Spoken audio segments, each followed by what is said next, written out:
अस्सलामुअलैकुम एवरीवन। आज है एडोब इलस्ट्रेटर की तीसरी क्लास, जिसमें आपको मैं 5 हिडन टूल्स बताने वाली हूं जो आपके डिज़ाइन को 10x फास्ट कर देगा। और ये टूल आपको शायद ही किसी ने बताए होंगे, तो वीडियो एंड तक देखिएगा और स्किप करके मत देखिएगा। तो चलते हैं स्क्रीन पर। अच्छा, जो पिछली वीडियो है मैं उसमें आपको काफ़ी चीज़ें क्लियर कर चुकी हूँ। अगर आपने वो नहीं देखी तो पहले वो जाके देख लें, फिर आगे ये वीडियो देखिएगा, क्योंकि वो क्लियर नहीं होंगी, बेसिक्स क्लियर नहीं होंगे तो आगे आप प्रो डिज़ाइनर नहीं बन। सबसे पहले मैं न्यू फाइल पे क्लिक करती हूँ। ठीक है, A4 क्रिएट पे क्लिक करती हूँ। ठीक है, आज का सबसे पहला टूल है जूम टूल। जूम टूल को यूज़ हम 4 तरीक़ों से कर सकते हैं। जूम टूल कैसे इस्तेमाल होता है और जूम टूल किस चीज़ के लिए इस्तेमाल होता है मैं आपको ये बताती हूँ। जूम टूल इसलिए इस्तेमाल होता है कि अगर आप चाहते हैं, 1 मिनट, मैं यहाँ पर आपको एक रेक्टेंगल बना के दिखाती हूँ। ठीक है, 2 बार क्लिक करके, अगर आप माउस यूज़ नहीं कर रहे तो अपने लैपटॉप के पैड से 2 बार क्लिक करके इस तरह छोड़ देंगे। ठीक है, अगर आप चाहते हैं कि मैं इस पॉइंट से या इस पॉइंट से जूम इन करना चाहती हूँ, तो आपने क्या करना है, सबसे पहला तरीका क्या है, आपने एंड तक देखना है। मैं इसमें आपको एक पावरफुल तरीका भी बताने जा रही हूँ, जो शॉर्टकट तरीका है, जो 1 मिनट में आपको जूम इन कर देगा। ठीक है, सबसे पहला तरीका क्या है? सबसे पहला तरीका है जो अपने कंप्यूटर या माउस कीबोर्ड के अंदर आपके पास कंट्रोल है। कंट्रोल को आपने पहले माउस का जो है कर्सर इधर लेके जाना है, जिस जगह से आपने जूम इन करना है। मैं इस जगह से जूम इन करना चाहती हूँ, तो आपने कंट्रोल लेना है और प्लस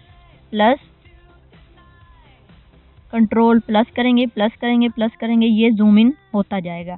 अगर आप चाहते हैं जूम इन कर दिया है और अब मैं वापस जूम आउट पे कैसे जाऊं, तो आपने उसी कंट्रोल को लेना है और माइनस कर देना है, करते जाना है। आप जितना चाहते हैं माइनस करते जाएंगे। ठीक है, आप प्लस करेंगे, माइनस करेंगे, जूम इन हो जाएगा और जूम आउट हो जाएगा। पहला तरीका था कि लैपटॉप के या कीबोर्ड के ऊपर कंट्रोल दबा के प्लस करेंगे तो ये जूम इन और जूम आउट होता जाएगा। ठीक है, दूसरा तरीका कौन सा है? दूसरा तरीका सबसे जो है इजी तरीका है, जो मैं भी इस्तेमाल करती हूँ। वो आपने क्या करना है कि आपने जो कीबोर्ड के अंदर है, कंट्रोल और आल्ट को इकट्ठा दबा के आपने अपने माउस के कर्सर को घुमाना है, तो उससे आपका जूम इन हो जाएगा। ठीक है, मैं आपको करके दिखाती हूँ। आपने क्या दबाना है, कंट्रोल प्लस। आपने कंट्रोल को छोड़ना नहीं है, आपने कंट्रोल और आल्ट को होल्ड करके रखना है और आपने माउस का कर्सर दबाना है। मैं दबाती हूँ कंट्रोल आल्ट, ये देखो डबल क्लिक हो गया, डबल माउस हो गया ना, आप देख रहे हैं ना। आपने यहाँ से जूम इन कर, आपने जो है अपना कर्सर ऊपर को घुमाना है। अगर आप चाहते हैं यहाँ से मैं वापस जाना चाहती हूँ, तो आपने अपना कंट्रोल आल्ट को होल्ड रख के आपने माउस के कर्सर को नीचे को स्क्रॉल करना है, तो ये जूम आउट हो जाएगा। ठीक है, दूसरा तरीका, ये सबसे फास्ट तरीका है। ठीक है, तीसरा तरीका क्या है? तीसरा तरीके सारे इस्तेमाल होते हैं, लेकिन जो ज़्यादा है वो यही इस्तेमाल होता है। ये आपकी अपनी मर्जी होती है, मैं तो ज़्यादातर वही यूज़ करती हूँ। ठीक है, तीसरा तरीका है कि हमने अपने जो है टूल्स के अंदर जो है उसको लेके उसको जूम इन करना है। ठीक है, आप यहाँ से जाएंगे, आप यहाँ से जूम इन करना चाहते हैं तो यहाँ से जूम इन कर दिया। ठीक है, अब यहाँ से आप वापस कैसे जाएंगे, ये सोचने वाली बात है ना। यहाँ पे आपने आल्ट दबाना है और यहाँ पर क्लिक करते जाना है। क्लिक करेंगे तो ये जूम आउट हो जाएगा। आपने आल्ट को छोड़ा तो ये प्लस में कन्वर्ट हो गया, आपने आल्ट दबाया तो ये माइनस में कन्वर्ट होगा, तो ये जूम आउट करता जाएगा। आप आल्ट छोड़ के इस पर क्लिक करेंगे तो ये जूम इन होता जाएगा। ठीक है, अच्छा, 3 तरीके हो गए। ठीक है, अब चौथा तरीका क्या है? चौथा तरीका है कि आपने विंडो पे जाना है। ठीक है, और नेविगेटर में जाना है। ये जूम इन ओपन हो गया है, तो आपने यहाँ पे जाना है, इस पर क्लिक करना है। यहाँ पे ये देखो, यहाँ पे ये जूम इन कर रहा है, यहाँ पर रेड बॉक्स मौजूद है ना, लेबल हो रहे हैं, वहाँ पर समझो ये जूम इन हो रहा है। अगर अब यहाँ से आ तो गए हैं जूम इन में, लेकिन जूम आउट कैसे करना है? आपने वही शॉर्टकट की यूज़ करनी है, माइनस आल्ट दबा के ये माइनस में कन्वर्ट हो गया, क्लिक करेंगे, ये जूम आउट होता जाएगा। ठीक है, ये है जूम इन और जूम आउट के 4 तरीके जो मैंने आपको बता दिए। ठीक है, सबसे पहला टूल था जूम इन और जूम आउट कैसे करते हैं। दूसरा तरीका है हैंड टूल। हैंड टूल की शॉर्टकट की क्या है और हैंड टूल का इस्तेमाल कैसे है। हैंड टूल कहते किसे हैं, ये देखो, ये आप देख रहे हैं, ये मैं क्लिक कर रही हूँ और ये हैंड में कन्वर्ट हो रहा है। ये मैं कैसे कर रही हूँ ये मैं आपको बताती हूँ। ये किस लिए इस्तेमाल होता है कि आप चाहते हैं कि मैं कैनवस को इधर उधर मूव करना चाह रही हूँ। अच्छा, मैं यहाँ पर क्या कहते हैं, मैं यहाँ पर काम कर रही हूँ, अब मैं चाहती हूँ मैं यहाँ पर जाऊँ, इसके इधर वाली साइड पे। तो आप ये तो नहीं करेंगे कि बार बार जूम इन जूम आउट करेंगे, नहीं, आप शॉर्टकट तरीका इस्तेमाल करेंगे। आप हैंड टूल लेंगे और कैनवस को उठा के इधर कर लेंगे। आप ये करेंगे, हैंड टूल लेंगे, इधर ले जाएंगे, इधर ले जाएंगे, इधर ले जाएंगे, जिधर आपका दिल करेगा उधर ले जाएंगे। अच्छा, हैंड टूल लेते कैसे हैं। सबसे पहला तरीका है कि आपने यहाँ पर टूल पे जाना है, यहाँ पर क्लिक करना है हैंड टूल। ठीक है, ये हो जाएगा। ये देखो, सबसे पहले ये हैंड लिया हुआ है। जब आप इस पे क्लिक करेंगे, एक क्लिक करेंगे तो ये मुट्ठी में, यानी ये जो कैनवास है इसकी मुट्ठी के अंदर आ गया। ये आप इसको जिधर चाहें वहाँ मूव कर सकते हैं। आप इसको छोड़ेंगे तो ये हैंड में कन्वर्ट हो जाएगा, जैसे मर्जी घुमाएंगे ये नहीं मूव करेगा जब तक आप माउस का लेफ्ट क्लिक नहीं करेंगे। ये देखिए कल, ठीक है। और इसका जो एक तरीका है जो है टूल के अंदर रहकर, और इसकी शॉर्टकट की है एच। ठीक है, एच इसकी शॉर्टकट की है।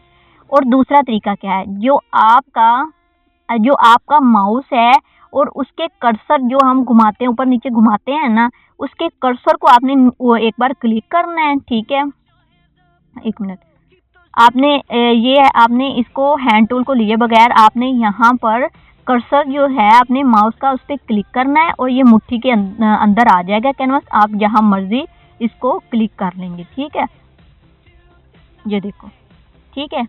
हाँ, ये मैंने हैंड टूल के 2 तरीके बता दिए। हैंड टूल का पहला तरीका क्या था, पहला तरीका था कि आपने यहाँ पर जाना है और हैंड टूल लेना है टूल्स के अंदर, ये था।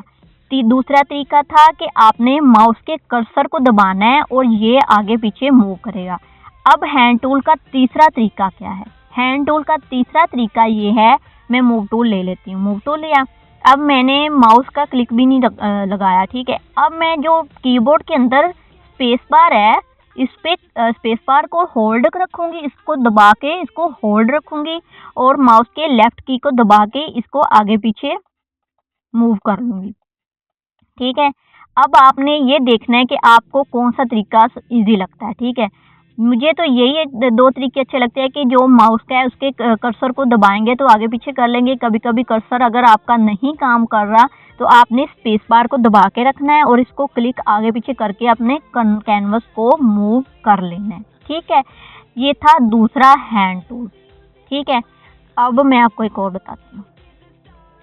अच्छा, 2 टूल हो गए। अच्छा, तीसरी ट्रिक क्या थी, तीसरी ट्रिक कि आपने फिट स्क्रीन कैसे करनी है। फिट स्क्रीन करने के लिए आपने जाना है Ctrl+O दबाएंगे तो ये यहाँ से स्क्रीन फिट हो जाएगी, यहाँ से। ठीक है, आपने यहाँ पर अब चाहते हैं ये फिट है तो आप ये चाहते हैं कि ये दोबारा वहीं पे चली जाए, तो आपने क्या करना है, Ctrl+Alt दबा के फिर 0 दबा देना है तो वो वही उसी पोजीशन पे चली जाएगी। ठीक है, ये 3 ट्रिक्स मैंने आपको बता दी, 3 टूल्स यूज करने बता दिए कि ये कैसे करने हैं। ठीक है, अच्छा, अब है जो तीसरी शॉर्टकट की। तीसरी शॉर्टकट की क्या है कि मैं आपको बताती हूँ। यहाँ पर मैं लेती हूँ रेक्टेंगल, ये लिया, ये लिया, ये लिया। अब आप कहते हैं ओहो ये मैंने क्या कर दिया, ये मैंने ये तो नहीं करना था, मैंने तो एक ही लेना था। तो आप क्या करेंगे, कीबोर्ड के अंदर Ctrl+Z दबाएंगे और Z दबाएंगे तो वो एक ही रह जाएगा। आपने कहना हो ये मैंने क्या किया, मैंने वही लेना था, मैंने वहीं पे जाना था जो मैंने पहले लिया हुआ था, या मैंने पहले 2 लेने थे। तो आपने क्या करना है, Ctrl+Shift दबा के Z करेंगे तो ये वहीं पे चला जाएगा।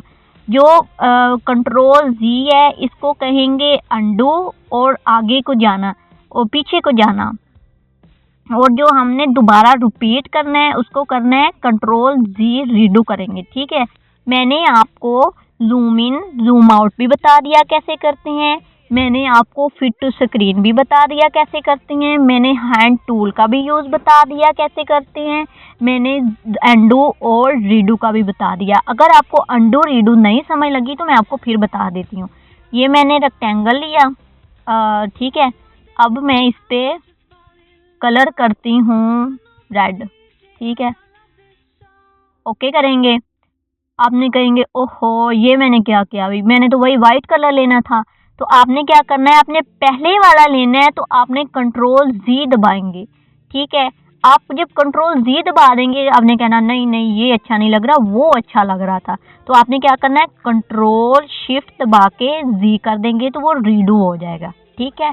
अंडू और रीडू का भी तरीका मैंने आपको बता दिया है। अच्छा, अब एक और टूल है जो मैं आपको बताना चाह रही हूँ, वो है direct selection tool. Direct selection tool कैसे इस्तेमाल होता है, ये था सिलेक्शन टूल। सिलेक्शन टूल किस लिए इस्तेमाल होते थे ये मैंने आपको बता चुकी हूँ, ठीक है। ये मैं मूव कर रही हूँ सिलेक्शन टूल, ये पूरा ऑब्जेक्ट या पूरी शेप ये मूव हो रही है, ठीक है। और डायरेक्ट सिलेक्शन किस लिए है, डायरेक्ट सिलेक्शन इसलिए है कि आप ये लेंगे, आप चाहते हैं कि मैं यहाँ से इसका कॉर्नर पॉइंट जो है वो मैं मूव करना चाहती हूँ, तो आप डायरेक्ट सिलेक्शन टूल का इस्तेमाल करेंगे, ठीक है। आप इस पे 2 बार क्लिक करेंगे और इसको जिधर लेके जाना चाहें आप इसको मूव कर सकते हैं, ठीक है। डायरेक्ट सिलेक्शन टूल इसलिए इस्तेमाल होता है कि एक कॉर्नर से आप कोई डिज़ाइनिंग करना चाह रहे हैं या एक कॉर्नर से आप किसी पोजीशन को लेकर जाना चाह रहे हैं, तो डायरेक्ट सिलेक्शन इसलिए इस्तेमाल होता है, ठीक है।